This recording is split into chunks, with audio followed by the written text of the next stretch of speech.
जैसे एक आध क्वेश्चन कर लो, एक आध क्वेश्चन कर लो, जैसे क्वेश्चन करो फटाफट। Probability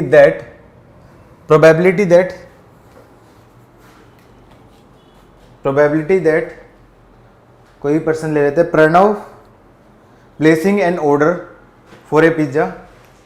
probability that Pranav placing an order for a pizza and getting within the time is 1/4। ये पूरा एक इवेंट हुआ। Probability that Pranav placing an order for a pizza and getting within time is 1/4। ये पहला event है, pizza order करता है और उसको विद इन टाइम में मिलता है, उसकी प्रोबेबिलिटी आपकी क्या दे रखी है, 1/4। And probability that he orders pizza and probability that he orders pizza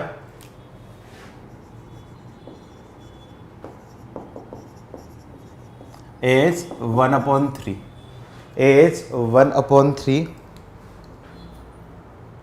then find the chances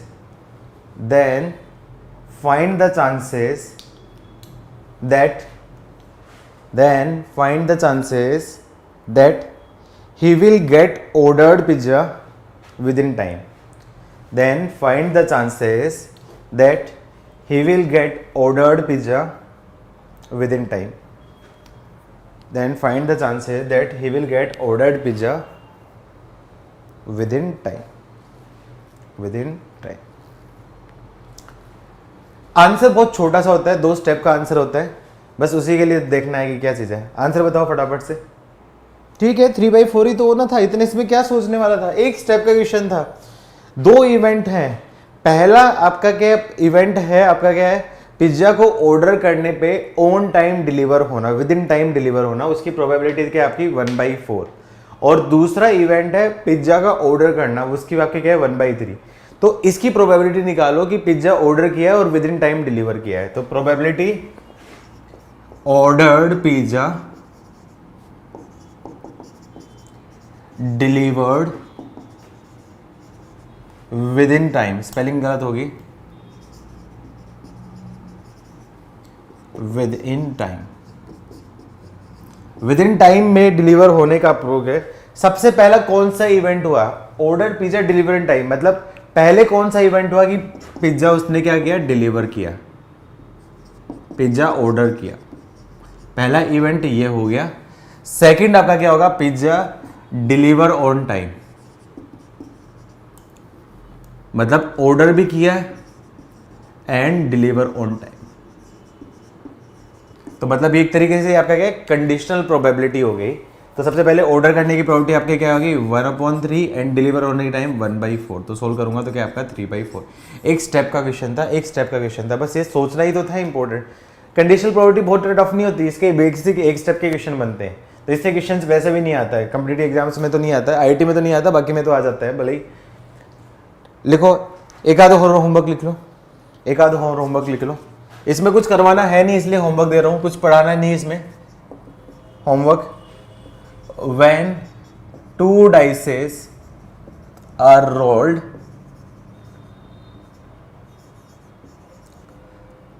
and defined,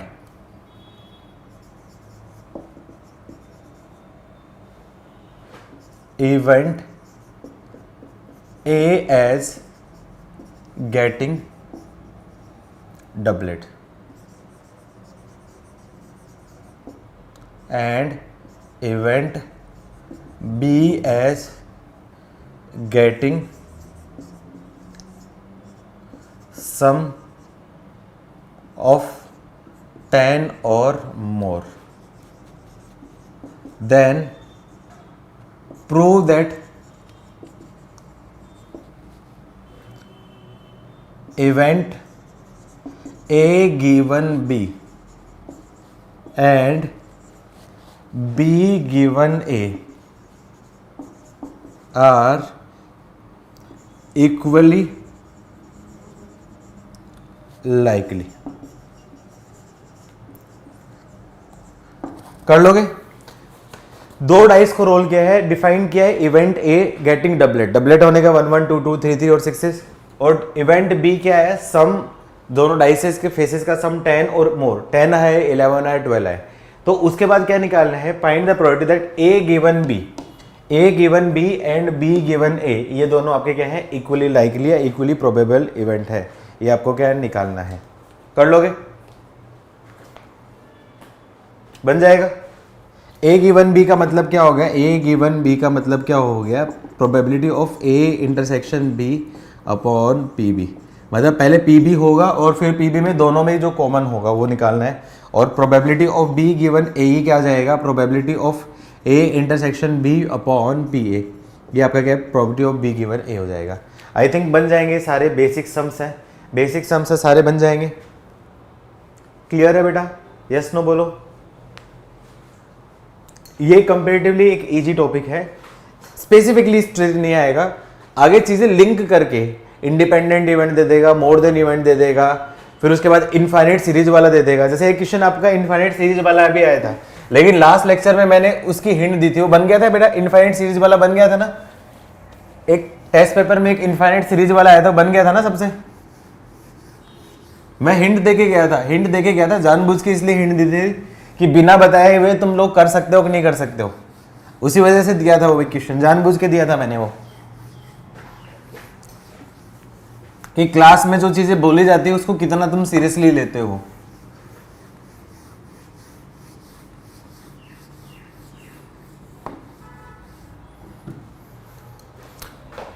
next, ये एक काफी इंपॉर्टेंट टॉपिक है, जेई मेंस में लास्ट 5 साल में से 3 साल में इस टाइप का क्वेश्चन आया है इस टॉपिक से, इंडिपेंडेंट एंड डिपेंडेंट इवेंट्स।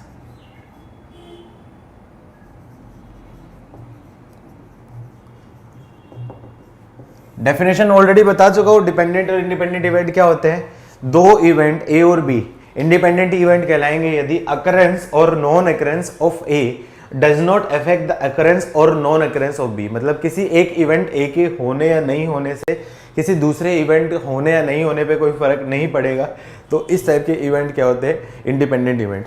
तो आपको क्या है, लैंग्वेज को देख के समझ में आना चाहिए कि ये दोनों इवेंट इंडिपेंडेंट है या नहीं है। इंडिपेंडेंट होगा तो उस केस में कंडीशन आपके क्या अलग हो जाएगी, उसके हिसाब से डेफिनेशन भी थोड़ी सी चेंज हो जाएगी। तो बस यही पे आपको आइडेंटिफाई करना है कि इंडिपेंडेंट है या नहीं है। ठीक है, तो सबसे पहले डेफिनेशन लिख लो, डेफिनेशन लिख लो, two events A and B are called independent events, two events A and B are called. पहले मैंने बेसिक इंट्रोडक्शन दिया था, पहले लेक्चर में मैंने बेसिक डेफिनेशन बताई थी, अब उसको डिटेल में पढ़ेंगे, डिटेल में पढ़ेंगे। Two events A and B are called independent events if occurrence or non occurrence, if occurrence or non occurrence of one event, if occurrence or non occurrence of one event does not affect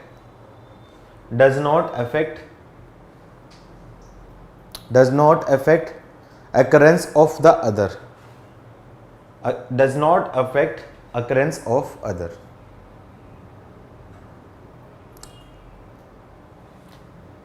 does not affect occurrence of the other।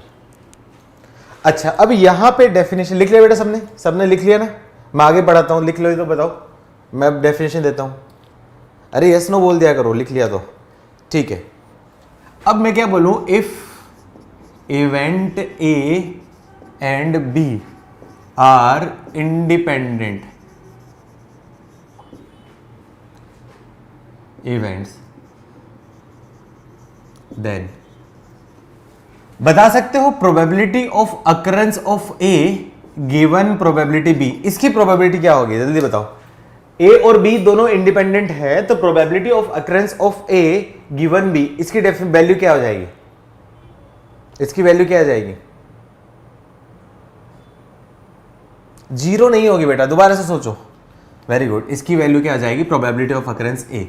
Reason है इसका मतलब क्या है, probability of A given B, probability किसकी निकालनी, A given B, मतलब B हो चुका है तो ए होने की प्रोबेबिलिटी, लेकिन इंडिपेंडेंट है तो बी का होना या नहीं होने से कोई फर्क नहीं पड़ेगा ए की प्रोबेबिलिटी को, तो इसकी प्रोबेबिलिटी तो क्या आपका सिर्फ ए ही रहेगी।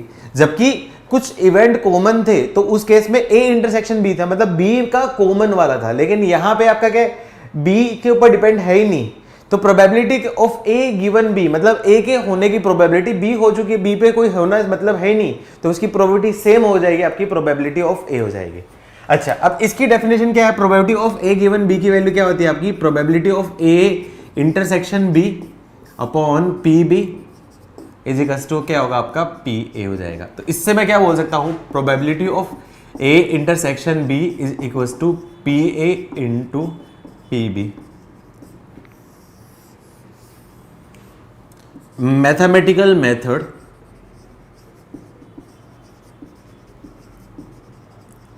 टू चेक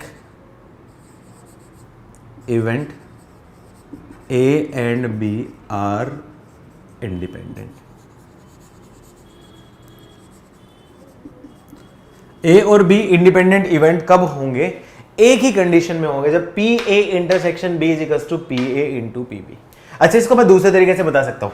अच्छा, आप बताते हैं, चूंकि P given B given A, B के होने की प्रोबेबिलिटी ए हो चुका है, ए के होने नहीं होने से बी के होने की प्रोबेबिलिटी को फर्क नहीं पड़ेगा, तो इसकी वैल्यू क्या बोल सकता हूं आपका पी बी बोल सकता हूं।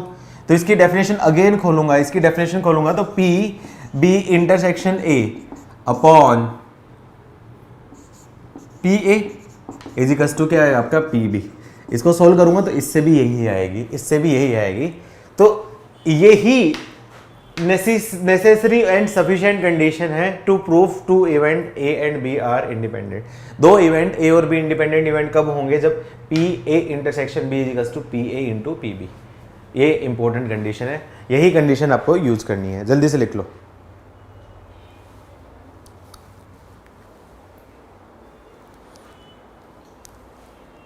अच्छा, मैं एक चीज पूछता हूं, आप बता सकते हो probability of occurrence of A given B, B does not occur, बता सकते हो इसकी वैल्यू क्या होगी, प्रोबेबिलिटी ऑफ अकरेंस ए जब given B does not occur. Very good, इसकी वैल्यू भी आपकी क्या होगी, प्रोबेबिलिटी ऑफ ए ही होगी। रीजन ये है, ए का होना या ना होना बी के होने या ना होने पे कोई फर्क नहीं पड़ता, क्यों, क्योंकि ए और बी के आपके इंडिपेंडेंट इवेंट है, इस वजह से यहाँ पे भी आपके क्या सेम डेफिनेशन आ जाएगी। ठीक है, तो यहाँ पे इसको सोल्व करना है तो अलग तरीके से सोल्व करो। डिसजॉइंट अलग है बेटा, डिसजॉइंट में क्या डिफरेंस होता है, A intersection B is equal to क्या होता है आपका 5 होता है, तो पी ए इंटरसेक्शन बी की वैल्यू क्या आ जाएगी, 0 होगी। वैकेस बेटा आपको बताया था मैंने, डिसजॉइंट विद इन सेट होता है, मतलब एक दो एलिमेंट सेट, दो इवेंट डिसजॉइंट कब होंगे, ए हो गया तो बी नहीं होगा और बी हो गया तो ए नहीं होगा, मतलब एक होने की प्रोबेबिलिटी दूसरे को रूल्ड आउट कर देगी। डिसजॉइंट ये होता है, ऑलरेडी बता चुका बेटा, डिसजॉइंट मतलब म्यूचुअली एक्सक्लूसिव, याद नहीं आया बेटा आपको, भूल गए, मैंने डिफरेंस लिखवाया था पहले लेक्चर में। Generally student find difficulty in differentiate with in mutually exclusive event और डिसजॉइंट सेट, ये हो गया एंड इंडिपेंडेंट इवेंट। एग्जैक्टली ये लाइन लिखवाई थी, याद करो, ये लाइन लिखवाई थी, क्योंकि कंफ्यूजन होता है कि लोगों को दोनों सेम है लेकिन डिफरेंट होता है। लिख ले बेटा, लिख लो, फटाफट लिखो पूरा। ठीक है, अब नोट्स लिखो, some point two remember.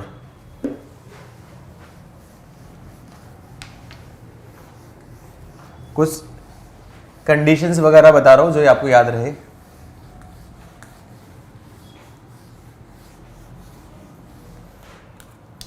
Note one में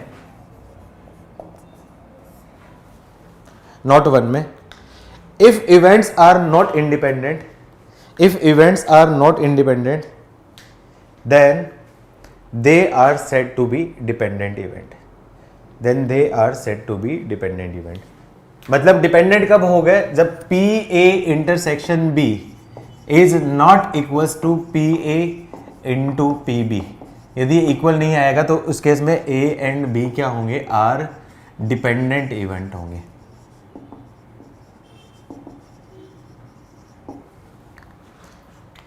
इंडिपेंडेंट नहीं है तो डिपेंडेंट हो गया, सिंपल सी चीज़ है। तो P A intersection B equals to P A into P B नहीं आए तो वो इंडिपेंडेंट इवेंट नहीं होंगे। नॉट टू, नॉट टू क्या है, एक बार एक क्वेश्चन आया था स्टेटमेंट में क्वेश्चन आया था, तो स्टेटमेंट के जो क्वेश्चन है उसी को बताने के लिए मैं लिखवा रहा हूं not to.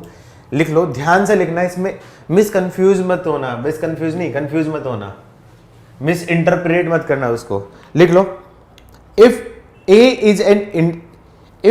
Is independent event of B, if A is independent event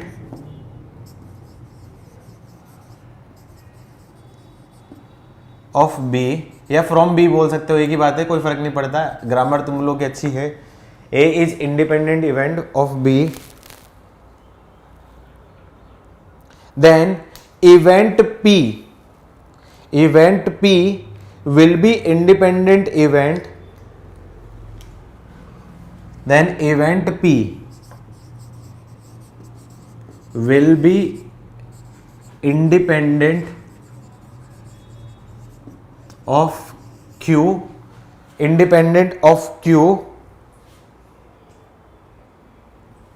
then event P will be independent of Q when P is equals to A or not A and Q is equals to B और not B। Statement का मतलब समझ में बेटा, statement का मतलब समझ में, दो इवेंट है A और B, इंडिपेंडेंट इवेंट है, तो P और Q दो इवेंट एक दूसरे के क्या हो गए, आपके इंडिपेंडेंट इवेंट हो गए जब P आपका क्या है, या तो A होना या A का ना होना, सिमिलरली Q B का होना या ना होना। मतलब एक तरीके से डेफिनेशन है, लेकिन उसको स्टेटमेंट की फॉर्म में लिखा जाने का तरीका, इस टाइप का क्वेश्चन स्टेटमेंट में आता है। जनरली जब भी स्टेटमेंट के क्वेश्चन आते हैं उसमें गलती होने का चांसेस रहता है, क्योंकि यहाँ पे जनरली आपको ऐसा लगता है कि दोनों स्टेटमेंट सही हैं, और उसमें भी सबसे ज्यादा कंफ्यूजन क्या होता है कि statement 2 is correct explanation of statement 1, true होगा या फिर एक्सप्लेनेशन नहीं है। तो इस चीज को डिसाइड करने में भी बहुत गलती लगती है। सबसे ज्यादा मिस्टेक इसी क्वेश्चन में होती है जो आता है बच्चों को। कंसेप्चुअली जब तक स्ट्रॉन्ग नहीं होगा ये गलत हो जाएगा।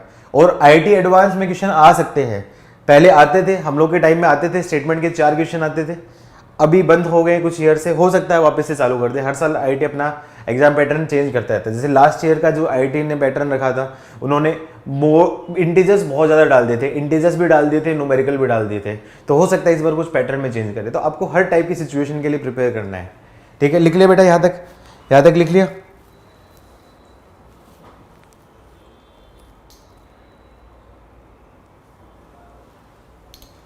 तीसरी चीज, जो पहली दूसरी चीज को लिखवा रहा हूं उसी को, वर्ड्स को मैथमेटिकली फॉर्म में लिखने का तरीका।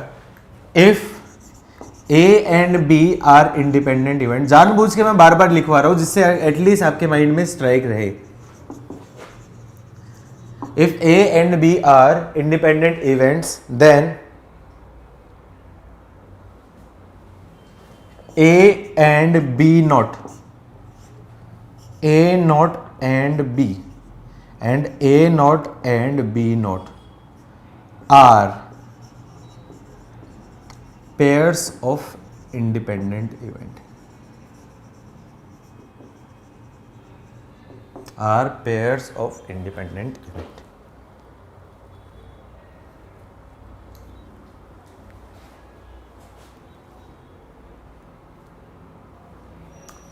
प्रूव करके देखते हैं ये वाला पेयर्स ऑफ इंडिपेंडेंट इवेंट है या नहीं, ये प्रूव करके देखें। प्रूफ आप करोगे, मैं करके बताऊं?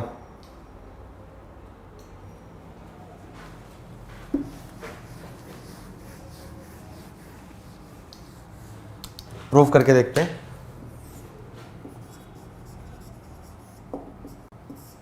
प्रूफ करके देखो कि पेयर्स ऑफ इंडिपेंडेंट इवेंट है या नहीं है। ये पेयर्स ऑफ इंडिपेंडेंट इवेंट कब होंगे? जब P A होना एंड B ना होना is equals to P A into P B not के इक्वल हो जाएगा, तो उस केस में ये इंडिपेंडेंट इवेंट हो जाएंगे। ये प्रूफ करना है, कैसे करोगे? सबसे पहले होता क्या है, ए इंटरसेक्शन बी नोट, ए हो एंड बी ना हो, बी ना हो, ए हो और बी ना हो, मतलब सिर्फ इतना पार्ट। इसका मतलब ये है, इसका मतलब क्या होगा, प्रोबेबिलिटी ऑफ ए ओनली, और प्रोबेबिलिटी ऑफ ए ओनली को मैं क्या बोल सकता हूँ, probability of A intersection B not को मैं बोल सकता हूँ ए में से दोनों को, तो P A minus P A intersection B. अब आपको पता है कि ए और बी इंडिपेंडेंट है, तो इसकी वैल्यू तो आपका क्या है, पी ए हो जाएगा, और पी ए इंटरसेक्शन बी की वैल्यू क्या जाएगी आपकी, minus P A into P B बोल सकता हूँ। दोनों से मैंने क्या कर दिया, पी ए कॉमन ले लिया, पी ए कॉमन ले लिया तो क्या जाएगा, 1 माइनस पी बी, और 1 माइनस पी बी, 1 में से बी होने की प्रोबेबिलिटी क्या है आपका, बी नॉट होता है, तो P A into P B not, और ये आ गया मतलब ए एंड बी नॉट एक दूसरे के इंडिपेंडेंट है। सिमिलरली बाकी भी सारे ऐसे प्रूव कर सकते हो, सिमिलरली बाकी भी सारे ऐसे प्रूव कर सकते हो, कर लोगे इस टाइप का क्वेश्चन कर लोगे बेटा। ये प्रूफ समझ में है, डेरिवेशन सबको समझ में है, ये स्टेटमेंट समझ में आया सबको। अच्छा, अब दो सिंबल होते हैं जिसमें जनरली बच्चे कंफ्यूज हो जाते हैं, एक ये सिंबल होता है,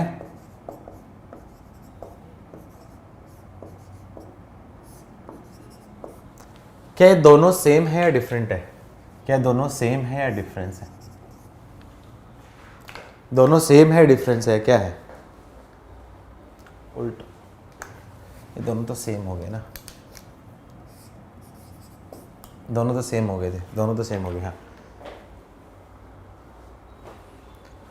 पी, इसको क्या बोलूंगा, probability of A given B, इसका मतलब क्या होगा, probability of A not B, और probability of A not B क्या होता है, ये होता है P A intersection B not या फिर P A.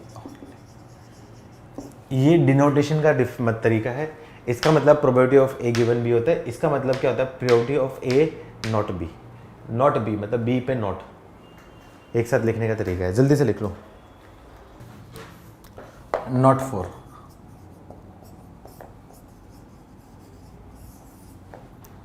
if event A and B are independent events, A और B आर इंडिपेंडेंट इवेंट है, तो उस केस में P A यूनियन B, उसकी डेफिनेशन क्या आ गई आपकी, P A plus P B minus P A intersection B होता था।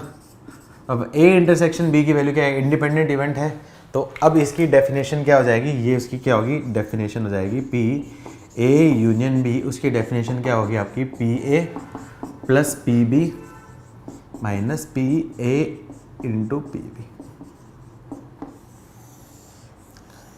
आगे से फिर ये फॉर्मूला हो जाएगा, जब A और B इंडिपेंडेंट इवेंट हो जाएंगे तो P A intersection A union B का फॉर्मूला आपका क्या हो जाएगा, ये फॉर्मूला हो जाएगा। क्लियर?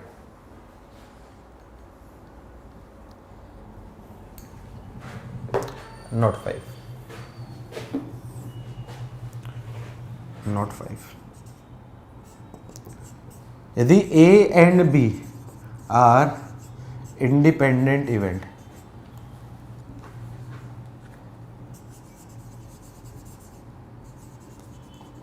तो उस केस में P A intersection B is equals to क्या होता है, P A into P B, और similarly A and B are mutually exclusive events,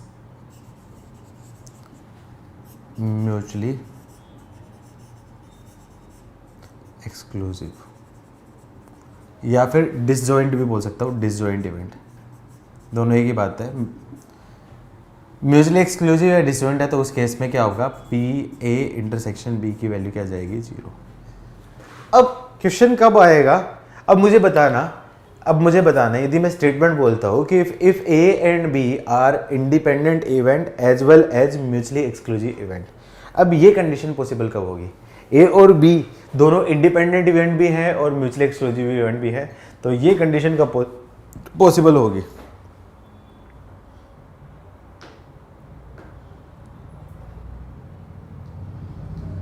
कब होगी जल्दी से बताओ। A and B are independent event as well as mutually exclusive event, कब पॉसिबल होगी जल्दी से बताओ। अरे तुम्हारे सामने रिजल्ट है नालायकों, क्या कर रहे हो तुम लोग? हाँ ठीक है, तो लिख लो, नोट 5 में लिख लो, if A and B, if event A and B are two mutually exclusive as well as independent events, if events A and B are two mutually exclusive as well as independent events, then at least one of A and B, then at least one from A and B, then at least one from A and B must be an impossible event. Then at least one from A and B must be impossible event. Impossible event का मतलब क्या होगा? ये A P A union B A है, इसका मतलब मैं दोनों से मैं बोल सकता हूँ, इन दोनों इक्वेशन से मैं बोल सकता हूँ P A into P B, इसकी वैल्यू क्या आ जाएगी? 0। अब ये कब 0 होगी? या तो ये 0 होगी या फिर ये 0 होगी या फिर दोनों। तो एटलीस्ट वन फ्रॉम ये पॉसिबल कब होगी? आपके P A is equals to 0 और P B is equals to 0 और बोथ इज इक्वल्स टू 0। तो 0 किसी भी इवेंट की प्रोबेबिलिटी 0 हो जाती है, तो मतलब वो आपका इवेंट क्या होता है? Impossible event. तो मैं बोलूँगा possible only when at least one from both event is impossible event. क्या यहाँ तक समझ में बेटा सबको? क्या यहाँ तक समझ में है? ठीक है, ये आपके क्या बेसिक टर्म्स थी। अच्छा एक बार बताओ, स्कूल में आप लोगों ने प्रोबेबिलिटी पढ़ लिया क्या? स्कूल में प्रोबेबिलिटी पढ़ लिया क्या? नहीं पढ़ा? तो एनसीईआरटी में आई थिंक, हाँ 12th वाला नहीं पढ़ा, तो एनसीईआरटी में एक्सरसाइज कर लेना, उसकी पहली एक्सरसाइज कर लेना, कंडीशनल प्रोबेबिलिटी इंडिपेंडेंट इवेंट वाली, वो सारी कर लेना, एक एक्सरसाइज बन जाएगी। इनफैक्ट एक नहीं 2 बन जाएंगी, मैं बता दूंगा कल आपको, कल बता दूंगा, एक बार मैं चेक करके कितना करना है, कल मैं बता दूंगा। लेकिन आप एनसीईआरटी जरूर करो, क्योंकि कॉन्फिडेंस एनसीईआरटी से आएगा, कॉन्फिडेंस तो बहुत एनसीईआरटी से आएगा कि एनसीईआरटी बनेगी तो फिर तुम्हें लगेगा कि यार कुछ तो बन रहा है। चलो अब क्वेश्चंस करते हैं, जल्दी से नोट करो, नोट हो जाए, डन लिखो, क्वेश्चंस करते हैं।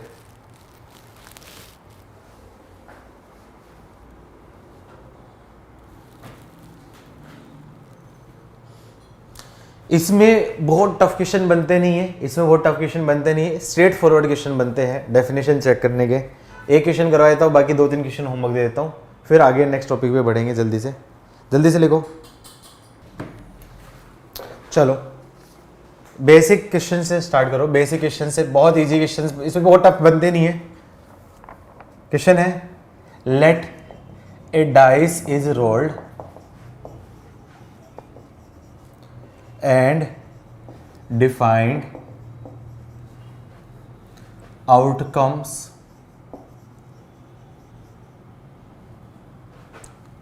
defined events as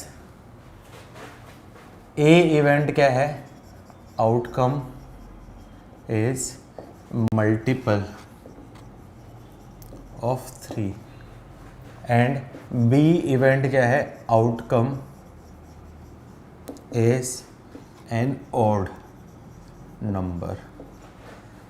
then check whether JEE 2018 mains और 19 और 20 के एक 2-3 शिफ्ट में डायरेक्टली इस टाइप का क्वेश्चन है। इवेंट दे दिए E1 E2 E3 ऐसे इवेंट दे दिए, ऑप्शन दे दिया E1 and E2 are independent event, E2 and E3 are independent event, E1 E2 E3 are independent event, E1 E2 E3 are mutually exclusive event, E1 E2 E3 are pair-wise independent event, E1 E2 E3 are pair-wise but not mutually exclusive event। इस type की जो definition है directly हर साल हर shift में आपके क्या 6 shift हो रही है, तो 6 शिफ्ट में कम से कम 2 शिफ्ट में इस टाइप का पेपर रहा है, इस टाइप का क्वेश्चन था। ये जो टॉपिक पढ़ूंगा ना, बहुत बेसिक वाला जो टॉपिक है, मतलब लास्ट 4-5 साल से हर शिफ्ट में, मतलब जब से 2 साल से शिफ्ट हो रही है ना, तो हर शिफ्ट में आपका क्या है, 2 या 3 पेपर में शिफ्ट में ये क्वेश्चन मिला है, ये क्वेश्चन मिला है। इजी क्वेश्चन है, होता है, बहुत इजी होता है, हर कोई स्टूडेंट सही कर लेता है ये वाला। तो मेंस में ऐसा नहीं कि हमेशा टफ क्वेश्चन आता है, मेंस में कई बार बहुत इजी आता है, कई बार हो सकता है वो स्ट्राइक नहीं हो तो उस वजह से टफ हो जाता है। ठीक है, तो क्वेश्चन करो, then check whether A and B are independent events or not। क्या करना है, event A outcome multiple of 3, मतलब 3 और 6।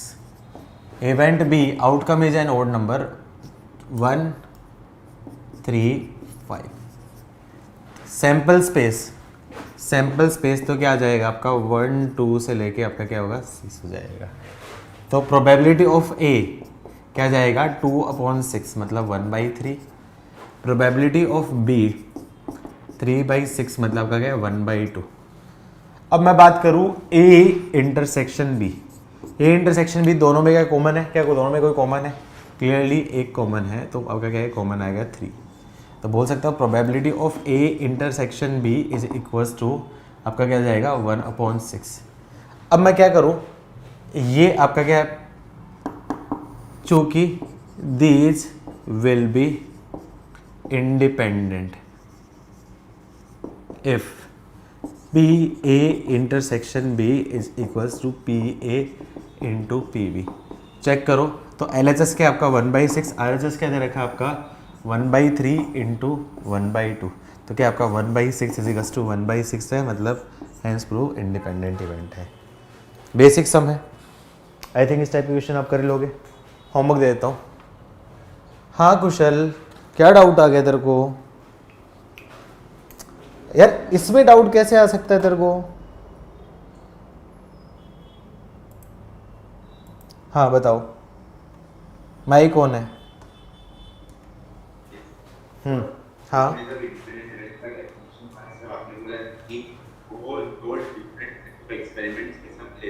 हाँ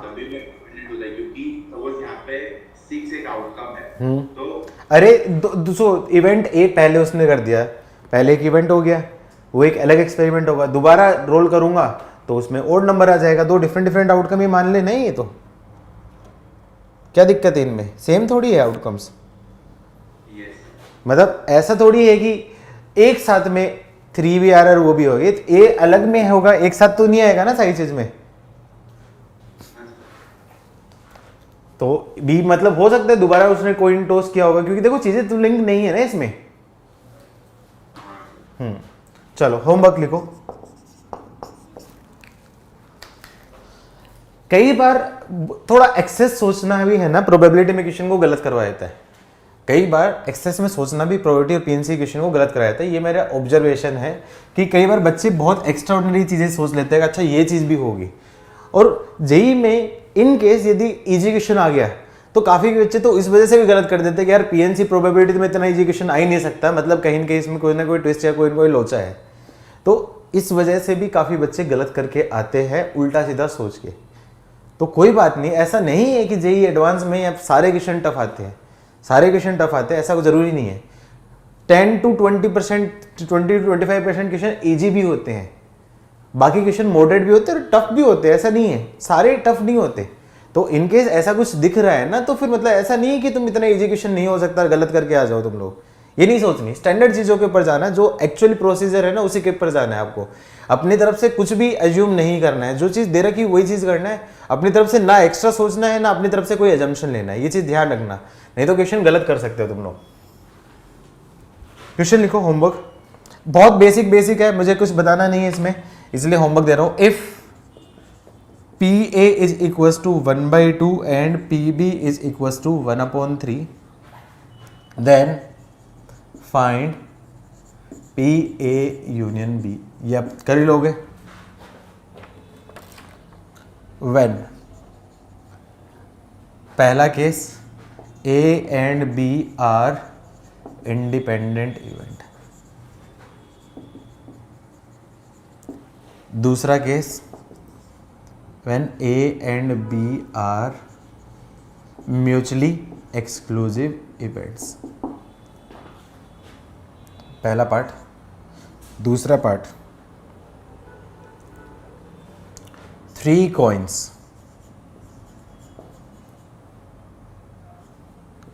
are tossed once.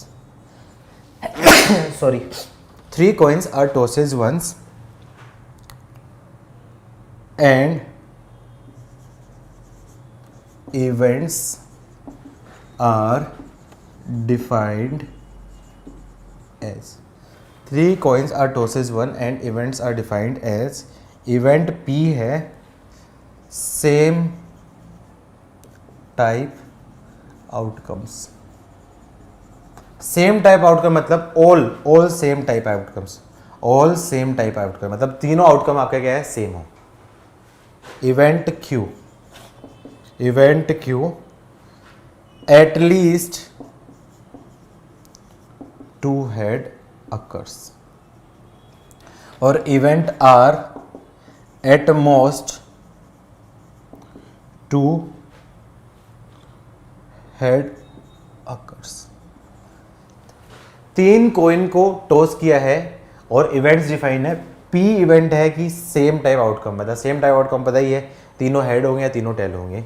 सेकंड वाक्य एटलीस्ट 2 हेड, एटलीस्ट 2 हेड मतलब मिनिमम 2 हेड, तो 2 हेड होंगे या फिर ऑल हेड हो जाएंगे। एटमोस्ट 2 हेड, एटमोस्ट 2 हेड मतलब कोई भी हेड नहीं होगा, 1 हेड होगा या फिर 2 हेड हो जाएगा, ये वाला case. Then which of following pair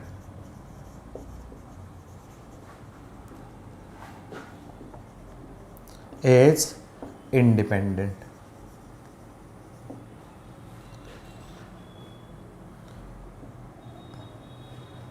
2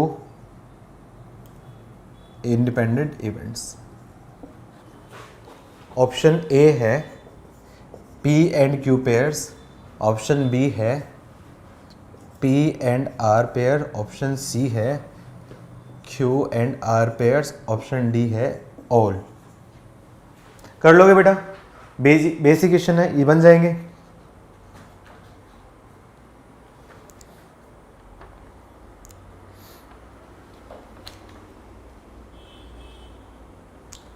note हो जाए, डन लिखो। प्रणव कुछ टाइप कर रहे हो?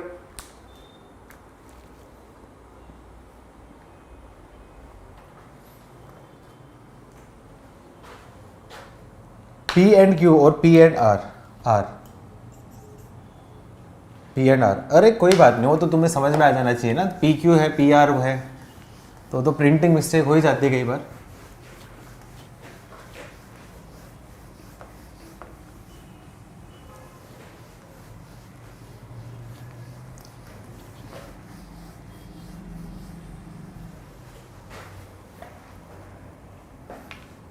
डन भाई लोगों,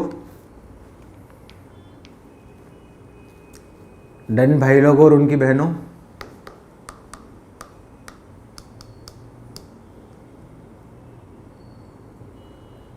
गुड।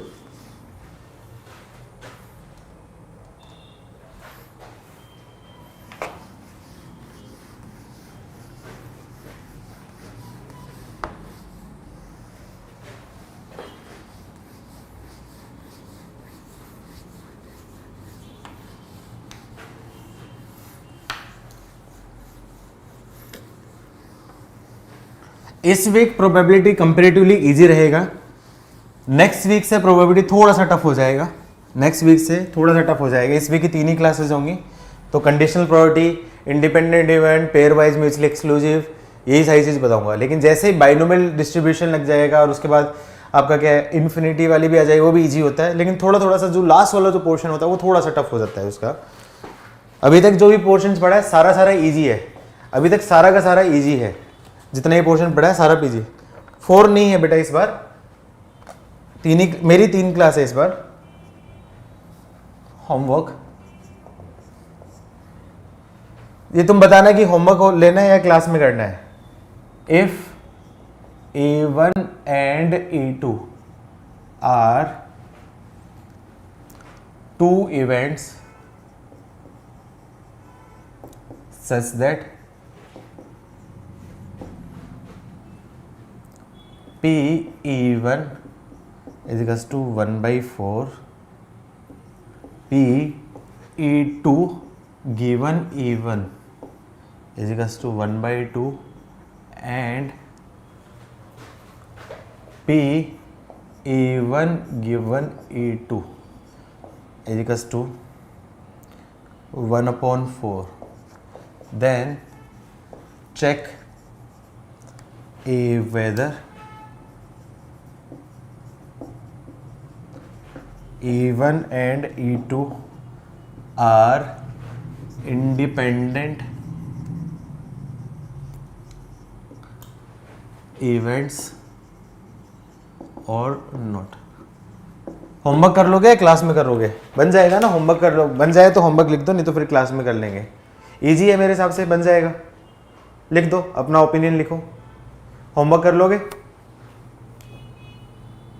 अरे हाँ ना तो बोलो। ठीक, चलो एक क्वेश्चन अभी कर लो।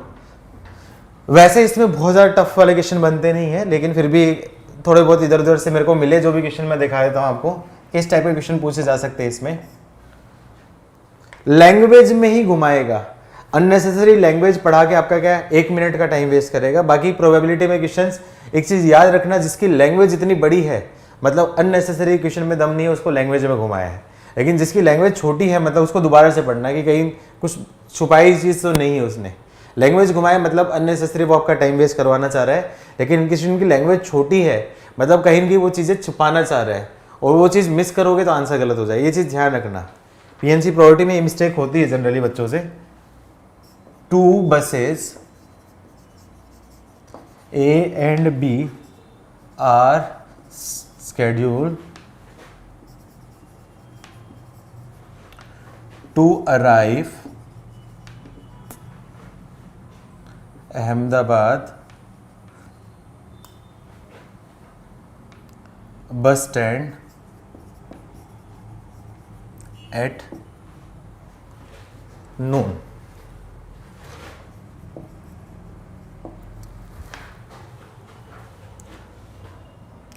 The probability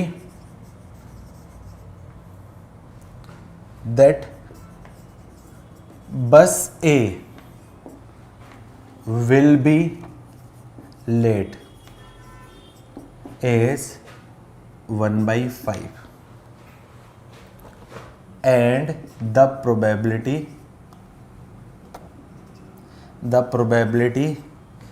that bus B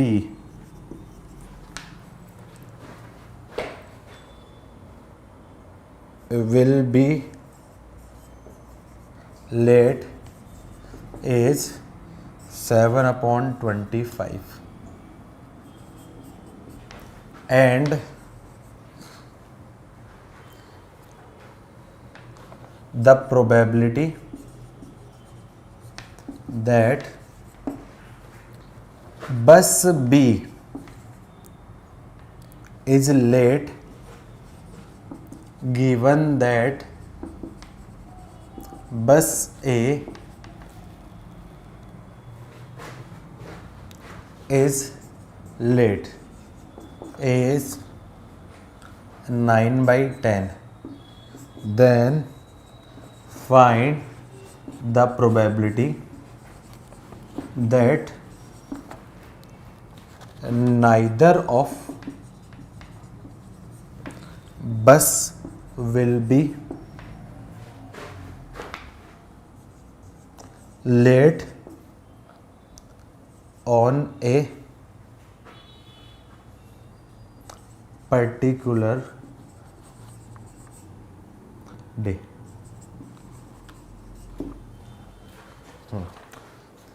ये क्वेश्चन फिर भी कंपैरेटिवली छोटा है, लेकिन जब आप बेस थ्योरम पढ़ोगे तो बेस थ्योरम में कई बार ऐसा सिचुएशन हो गई पूरा पेज भर जाएगा। अननेसेसरी 8 से 10 लाइन वो दे देता है टाइम वेस्ट करने के लिए मतलब वो सिचुएशन समझाने के लिए। क्या दे रखा है आपका, प्रोबेबिलिटी ऑफ ए क्या है आपका, बस ए लेट, इसकी वैल्यू क्या दे रखी है आपकी 1/5। प्रोबेबिलिटी ऑफ बी, बस बी लेट, इसकी वैल्यू क्या दे रखी है 7/25। और probability of A given B, A given B क्या है आपका, B given A, B given A हो गया ये, बी गिवन ए, ये क्या आपका बस B late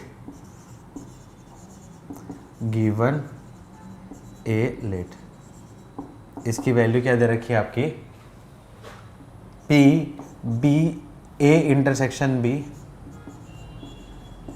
upon P B, इसकी वैल्यू क्या दे रखी है आपकी 7/25, 9/10।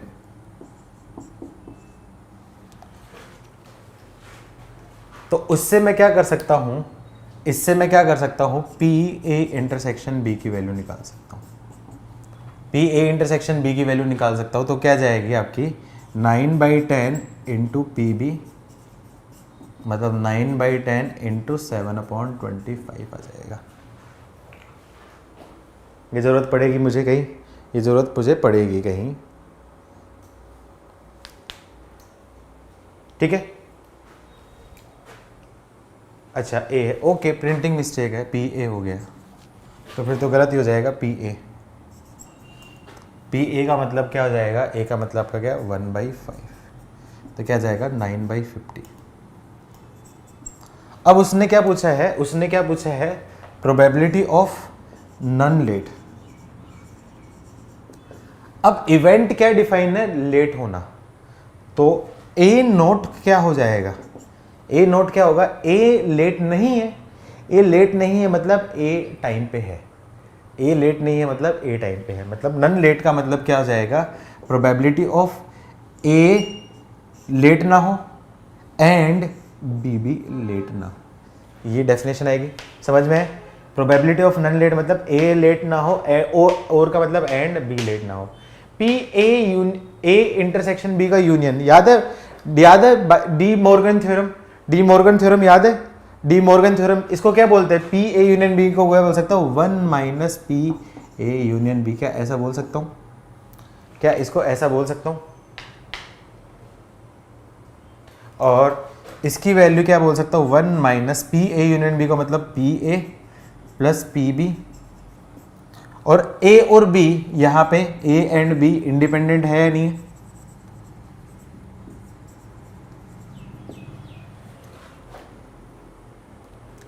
तो उसकी वैल्यू क्या है आपका पी ए इंटरसेक्शन बी, इसकी वैल्यू रख दे, तो वैल्यू रख दूंगा तो क्या आपका 1 - P A 1/5 plus 7/25 minus A intersection B की वैल्यू क्या आ जाएगी 9/50।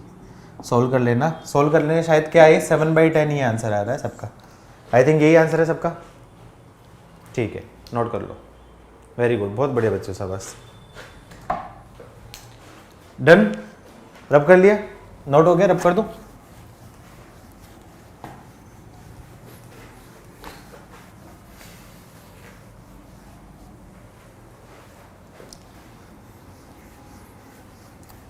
आज मेरा 7th लेक्चर है, 8th है, 7th लेक्चर है, 8th है,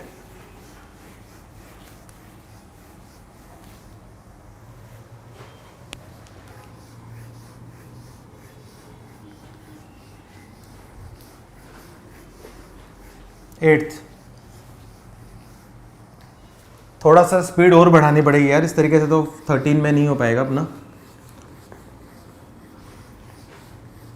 क्योंकि एक दिन पूरा बेस थ्योरम और टोटल प्रोबेबिलिटी थ्योरम लग जाएगा, एक दिन बाइनोमियल वाला लग जाएगा, एक दिन बाइनोमियल लग जाएगा, इन्फिनिटी और बाइनोमियल एक दिन में हो जाएगा, और फिर हाँ स्टैटिस्टिक पढ़ा था आप लोगों ने लास्ट ईयर, स्टैटिस्टिक पढ़ा था लास्ट ईयर 11th में, स्टैटिस्टिक पढ़ा था ना आप लोगों ने, वेरिएंस और ये क्या होते हैं, स्कूल लेवल, हाँ स्कूल लेवल पे चाहिए, स्कूल लेवल पे चाहिए, ठीक है।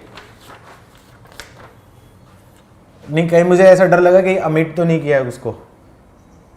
Question if two switches, her pattern का क्वेश्चन करवा रहा हूं, हर पैटर्न का क्वेश्चन, जितने भी पैटर्न के क्वेश्चन अवेलेबल हुए कोशिश है मेरी सारे मैं यहाँ पे क्लास में करवा दूं। If two switches S1 and S2 have respectively 90% and 80% chances of working, then the probability that each of the following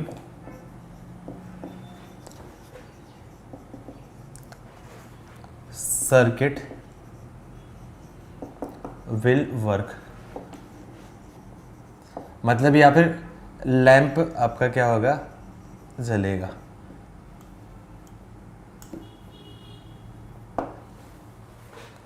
ठीक है, तो स्विचेस क्या है, ये पहला,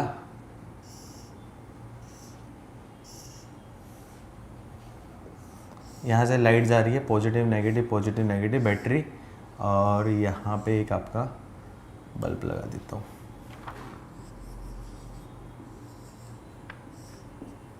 लैंप पॉजिटिव नेगेटिव, ये स्विच S1, ये S2। डायरेक्शन इधर इधर इधर इधर इधर और इधर डायरेक्शन। ये आपका क्या है, सर्किट 1। सर्किट 2 है आपका कुछ, करंट पढ़ लिया ना बेटा सबने, करंट पढ़ लिया ना सबने, सीरीज पैरेलल कॉम्बिनेशन, ये सारी चीज आती है ना सब लोगों को। नहीं भी आती तो कोई बात नहीं, ये तो बेसिक है, इतना तो 10th क्लास में भी पढ़ा होगा आपने।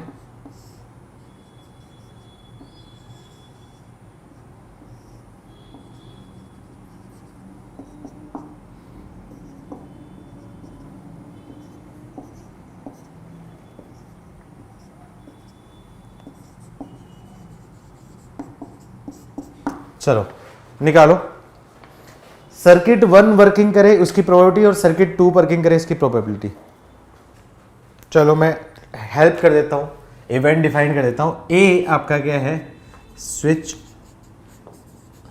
S1 वर्क, प्रोबेबिलिटी कितनी है, चांसेस है 90%, मतलब प्रोबेबिलिटी ऑफ ए की वैल्यू क्या जाएगी, 90% है, मतलब 90/100 मतलब 9/10।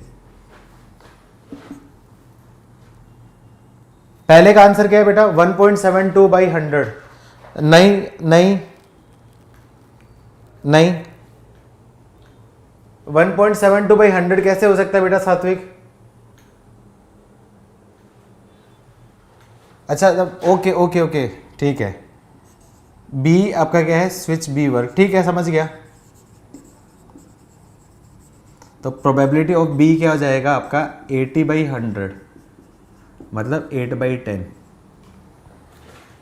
ए कौन सा है, ये आपका क्या है, सीरीज, और ये आपका क्या है, आपका parallel.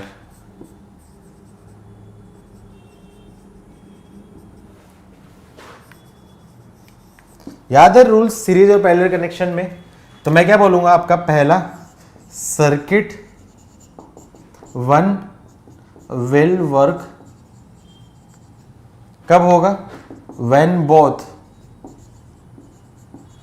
switch S1 and S2 work। तो मतलब क्या जाएगा, ये आपका क्या होगा, प्रोबेबिलिटी ऑफ इवेंट ए भी हो और बी भी हो। अच्छा अब ये बताओ, क्या ए और बी इवेंट होना एक दूसरे के इंडिपेंडेंट इवेंट है? क्या ए और बी, इसका वर्किंग करना और इसका वर्किंग करना इंडिपेंडेंट है? यहां पे ए और बी ये दोनों एक दूसरे के इंडिपेंडेंट इवेंट है, इंडिपेंडेंट इवेंट्स। क्योंकि सर्किट ए पे कोई कंडीशन है, सर्किट ए वर्क कर सकता है कि नहीं कर सकता है, सर्किट बी वर्क कर सकता है कि नहीं कर सकता है, कोई फर्क नहीं पड़ता। तो मैं क्या बोलूँ, बोथ इंडिपेंडेंट। इसका मतलब ये क्या आ जाएगा आपका, पी ए इंटरसेक्शन बी की वैल्यू क्या आ जाएगी आपकी, P A into P B. इसकी वैल्यू क्या आ जाएगी, 9/10 इंटू 8/10। तो क्या जाएगा 72/100। 72/100 को बोल सकता हूँ आपका 36/7 से हो जाएगा ना, 18/25। ये पहले का आंसर हो गया। सेकंड का आपका क्या होगा, सर्किट 2 विल वर्क, कब वर्क करेगा, ये पैरेलल है, पैरेलल में क्या होगा, यदि S1 वर्क करे, S2 वर्क करे या दोनों वर्क करे, तो मैं क्या बोल सकता हूं, when at least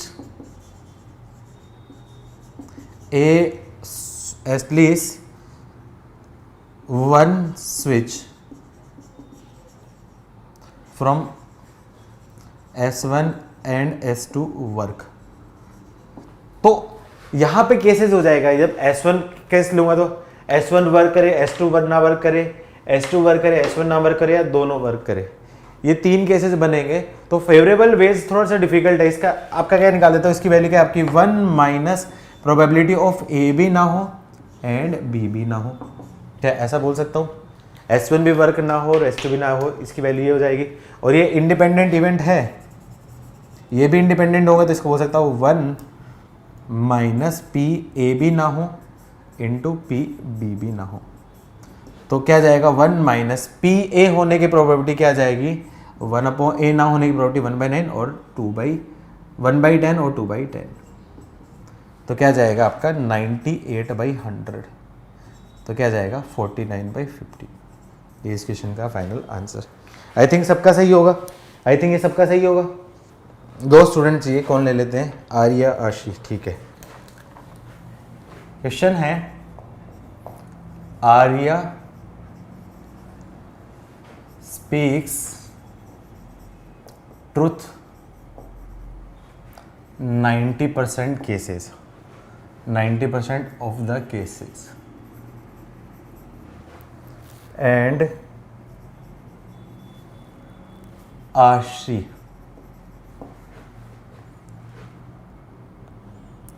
in 60% of the cases. अच्छा, इसका मतलब ये मत मान लेना कि आशी झूठी है, ये बिल्कुल मत मान लेना, ये तो एग्जाम्पल ऐसे बना दिया है। In what percentage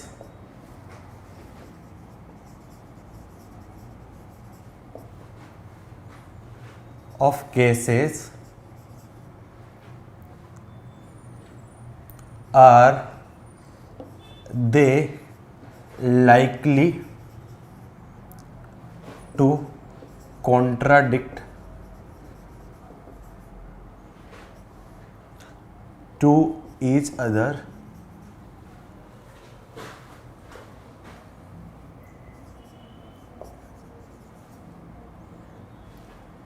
for happening of a same incident।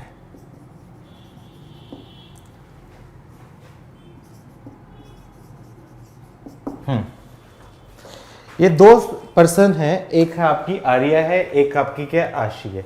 वो 90% केसेस में सच बोलती है, आशी 60% केसेस में सच बोलती है, ठीक है। अब कोई एक इंसिडेंट हुआ है, उन्होंने मान लो कोई मारपीट होते हुए देख ली है, ठीक है। तो अब यहां पे इस चीज के चांसेस कितने हैं कि दोनों एक दूसरे से कॉन्ट्राडिक्ट कर रहे हैं। कॉन्ट्राडिक्ट कब करेंगे, दोनों से जब अलग अलग पूछताछ करी तब वहां पे पता चला कि दोनों एक दूसरे से कॉन्ट्राडिक्ट कर रहे हैं। चलो निकालो फटाफट आंसर।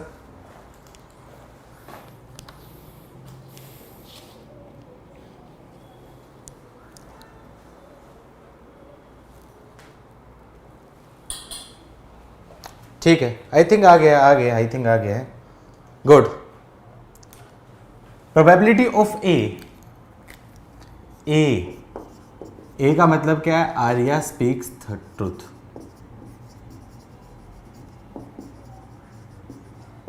नाइन्टी परसेंट है मतलब 90/100 मतलब 9/10 हो गया। प्रोबेबिलिटी ऑफ बी, ये क्या है आपका, आशी स्पीक्स ट्रुथ।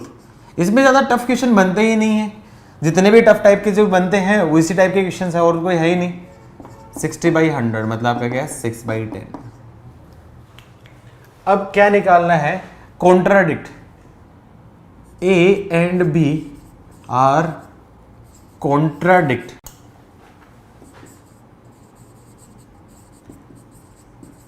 दो ही केस में होंगे, दो केस में होंगे। कॉन्ट्राडिक्ट कब होगी? जब एक सच बोल रहा है, एक झूठ बोल रहा है। दोनों सच बोल रहे हैं, दोनों झूठ बोल रहे हैं, तो कॉन्ट्राडिक्ट नहीं है, मतलब उन्होंने आपस में बात नहीं की। या तो क्या हो सकता है, ए पहला केस, आर्या स्पीक ट्रूथ,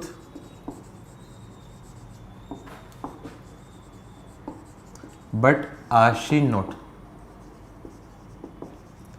या तो इस केस में हो सकता है, और दूसरा case, Arya not speak truth but आशी।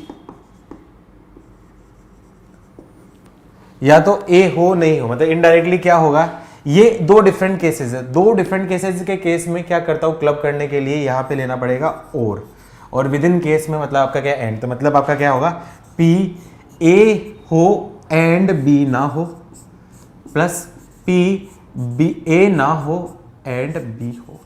ये दो केसेस बनेंगे। तो क्या जाएगा आपका, ये दोनों इंडिपेंडेंट इवेंट्स हैं। ऐसा तो नहीं है कि आर्या का सच बोलना और आशी का सच बोलना एक दूसरे के ऊपर डिपेंडेंट है, वो अपनी मर्जी से बोलेंगे।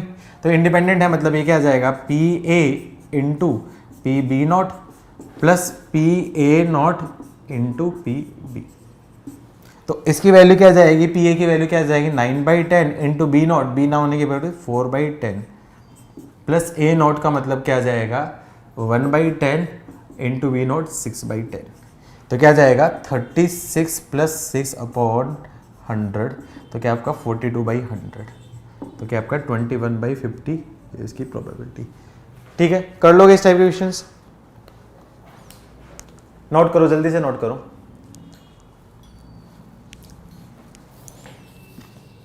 जल्दी करो, अभी अपने पास है टाइम।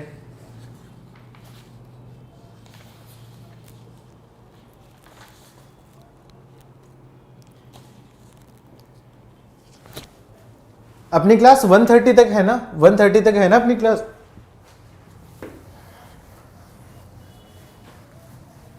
अच्छा 1 तक है क्या? ओके, फटाफट फटाफट करो, फिर 2 क्वेश्चन करो। एक आईटी का क्वेश्चन करो, देखता हूं कितने लोग सही कर पाते हैं। A box contain 4 bulbs.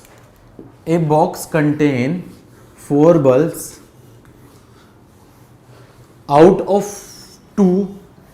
out of exactly 2 are defective. A box contain 4 bulbs out of exactly 2 are defective. तो मतलब बॉक्स में क्या है, ये कोई भी बॉक्स है, उसमें आपका क्या है, 4 बल्ब्स हैं। इसमें क्या आपका आउट ऑफ 2, तो exactly 2 are defective.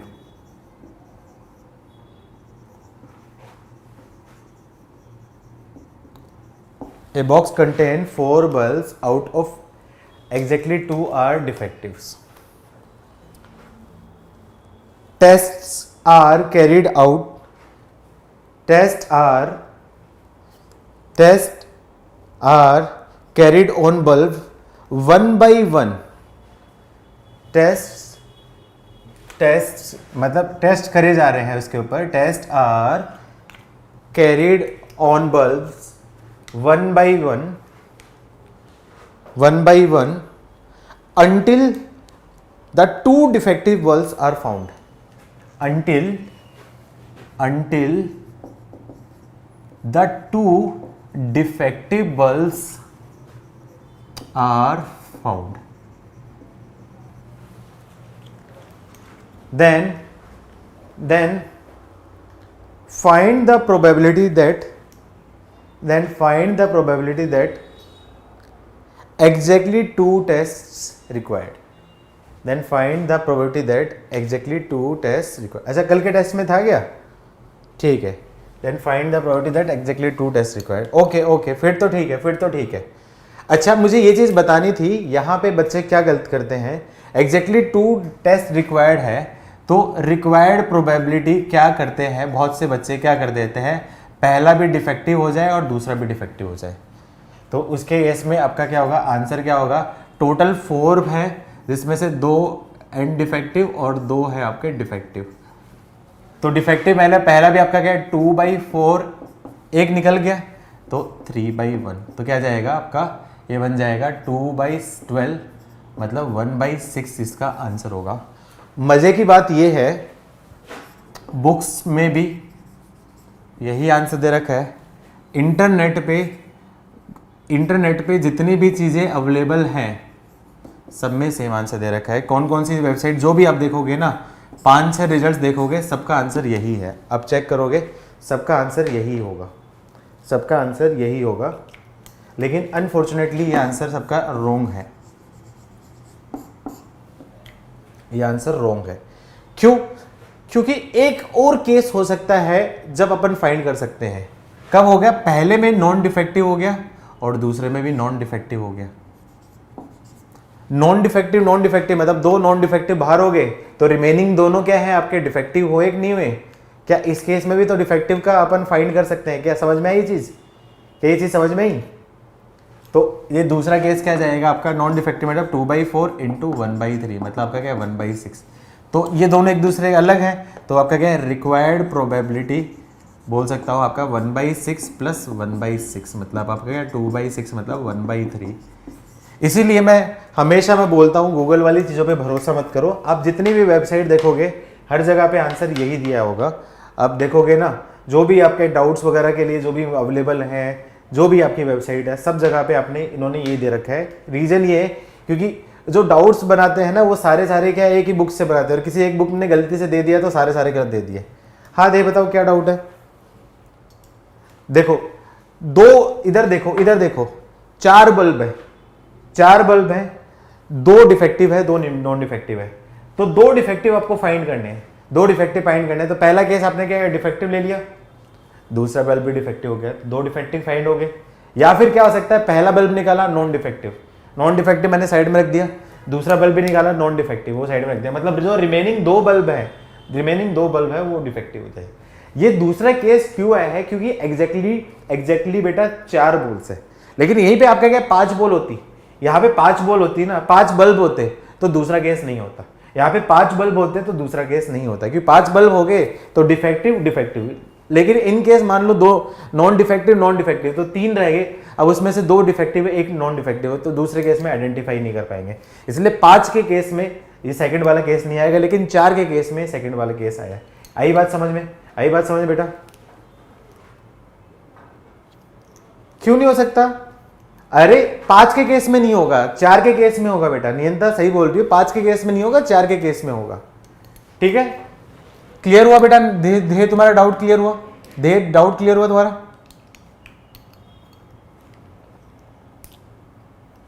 Second part रुक जा, एक क्वेश्चन और करवाने दे, एक पार्ट और करवाने दे। बॉक्स में सेकंड पार्ट सेम क्वेश्चन है। बॉक्स में आपके पास 5 बॉल्स है, बॉक्स में 5 बल्ब्स है, सेम क्वेश्चन है। बॉक्स में 5 बल्ब्स है और क्या निकालना है, 2 डिफेक्टिव्स है, जिसमें से आपके क्या है 2 डिफेक्टिव्स है। Test are carried on the bulb until 2 defective bulbs are found, then find the probability that exactly 3 tests required। इसकी प्रोबेबिलिटी निकालो। एग्जैक्टली 3 टेस्ट रिक्वायर्ड, इसकी प्रोबेबिलिटी बताओ। अब बुद्धि लगा के सोचना कि कितने केस हो सकते हैं। एग्जैक्टली 3 टेस्ट रिक्वायर्ड, कितने केस हो सकते हैं? 2 डिफेक्टिव बल्ब फाइंड करने, 2 डिफेक्टिव बल्ब फाइंड करने हैं और एग्जैक्टली 3 केस रिक्वायर्ड है। तो कितने केस हो सकते हैं? जल्दी से बताओ कितने केस होंगे। ये कर लोगे तो फिर मेरे हिसाब से समझ में आ जाएगा, तुम्हारा डाउट भी क्लियर हो जाएगा।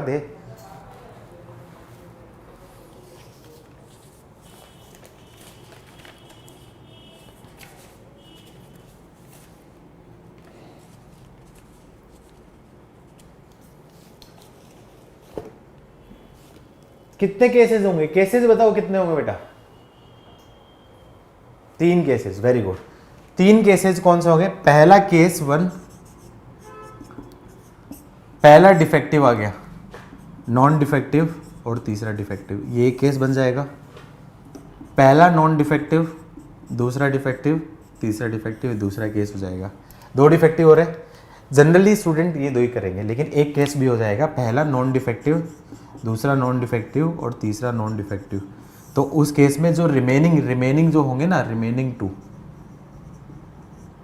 वो क्या जाएंगे, डिफेक्टिव होंगे। तो आइडेंटिफाई तो कर ही पा रहा हूँ ना, आइडेंटिफाई तो कर ही पा रहा हूँ ना। ये केस समझे बेटा, ये केस समझे, ये केस थर्ड वाला केस समझे, अब तो आ ही जाएगा।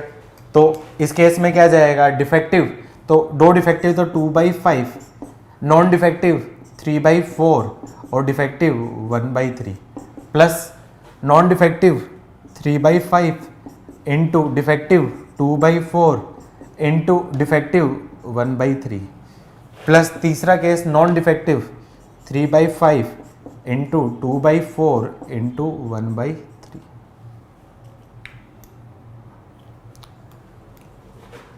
बेटा डिफेक्टिव नॉन डिफेक्टिव कैसे होगा, उस केस में एग्जैक्टली 2 टेस्ट में हो जाएगा ना वह case, defective non defective exactly 2 case में हो जाएगा ना डिफेक्टिव, थर्ड केस लेने की जरूरत ही नहीं पड़ेगी,